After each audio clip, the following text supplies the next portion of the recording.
আসসালামু আলাইকুম গাইস, কেমন আছেন সবাই? আশা করি ভালো আছেন। তো আমার পাশে যারা দেখতেছেন সবাই আমাদের কুমিল্লার টিকটকার, আর মেইনলি উনি আমার আগে টিকটকার আমাদের সাদ ভাই। তো ওনার কিছু না ওনার টিকটকারই ব্যান্ড হয়ে যায়। তো এরপর আমি অসুস্থ, এগুলো শোনার পর উনি আজকে অনেক বৃষ্টি হয়েছে, এই মেঘ বৃষ্টির ভিতরে ভাই আমার সাথে দেখা করার জন্য চলে আসছে আমার এলাকায়। তো এটা হয়েছে ভাইয়ের প্রতি ভাইয়ের ভালোবাসা।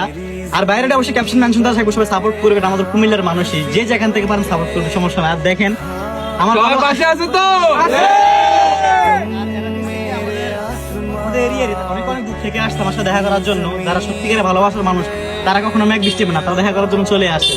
অনেকে আসে, তারা সকাল প্রায় 10:30 থেকে আমার সাথে দেখা করার জন্য ওয়েট করছে। যাক, এখন দেখা করতে পারছেনি ভাই, আমার ব্যবহার তোমরা খুশি নিবা, ধন্যবাদ। তো গাইস, অবশ্যই যারা দেখা করতে আসবেন ঠিক এই জায়গায় এই পয়েন্টে দাঁড়াবেন, কেউ বাড়ির দিকে যাইবেন না, কাছের এসে দাঁড়াবেন। আর দাঁড়ালে আমি এখানেই আসবো, ঠিক আছে? ধন্যবাদ, আসসালাম।